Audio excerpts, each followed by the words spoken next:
no other prince within the Germanic states should even come up again in order to contest for the uh, throne of Spain. Now, this was uncalled for because it was a very strong demand, it was a difficult demand. But what happened was that the king did send back a message, okay, politely, declining the request of Napoleon III. Now, Bismarck, who was an opportunist, very, very intelligent, brilliant diplomat, saw an opportunity to instigate war between Prussia and France. So what did Bismarck do? Bismarck got hold of the telegram and he did one or two things to it, okay, which was later known as the Elms Affair.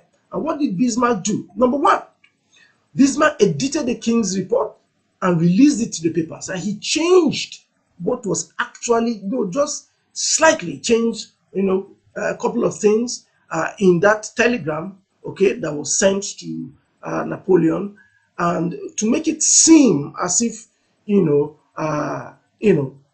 king was insulting, Napoleon. Now, this was unacceptable. He made it appear as if the king had insulted the ambassador Benedetti, who was sent, by the French emperor to Kaiser Wilhelm I. So, number three, it led to anger in France. The French people were taken aback, they were annoyed, it was an insult. A small city state or principality like Prussia should not insult the French Empire. Now this resulted into the French declaring war. Okay, but most importantly, the key thing that we must understand here was that by using the Elms Affair, using this telegram, Bismarck knew, okay, that if he provoked war, if he insulted not just the ambassador, he was by extension insulting, Napoleon, and definitely it will result into war. Now, when this happened,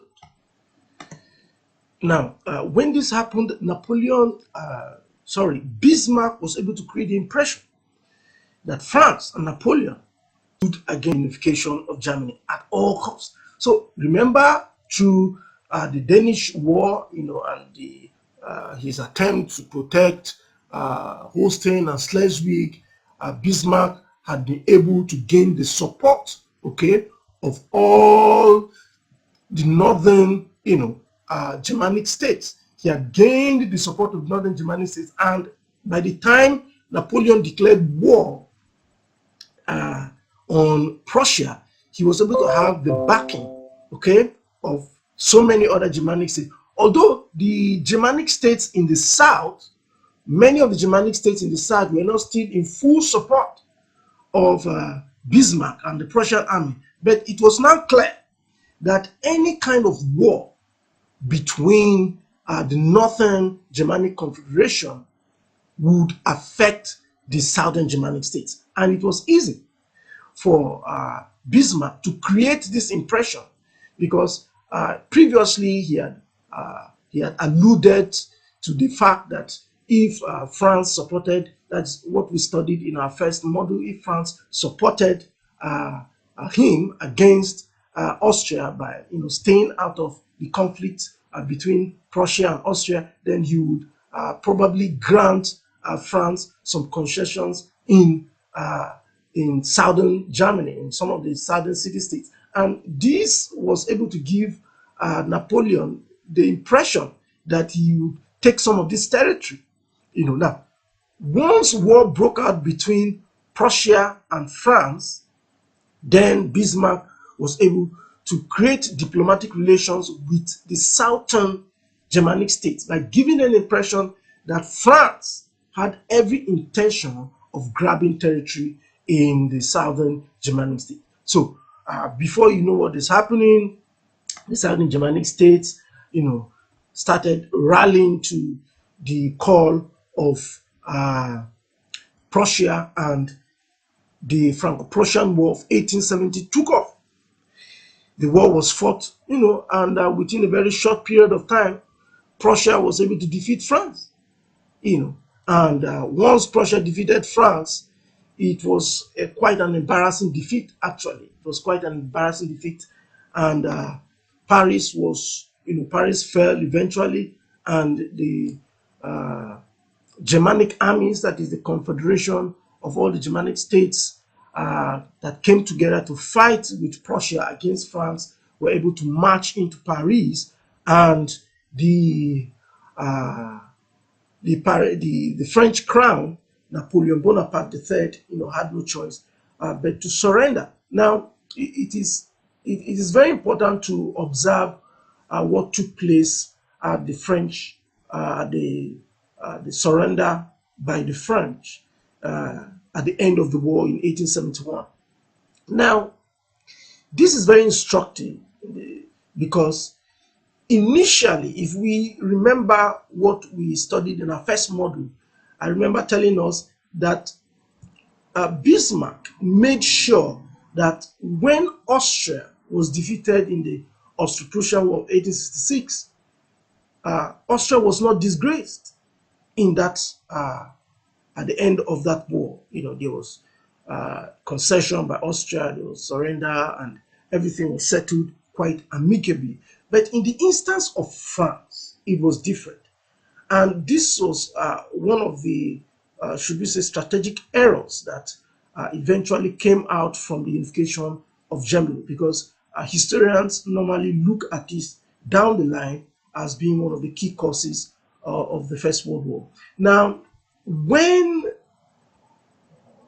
the French were defeated, Emperor William I, after invading Paris and conquering, after the fall of Paris and conquering Paris and reaching the point in which the French emperor would surrender, they insisted that the surrender of the French would take place in Versailles, in the French emperor's palace, called, the Palace of Mirrors, the Hall of Mirrors in Versailles. Now, this was an insult to the entire French nation, because the Hall of Mirrors in Versailles was the seat of the French royalty. It was the seat of the French, royal tradition.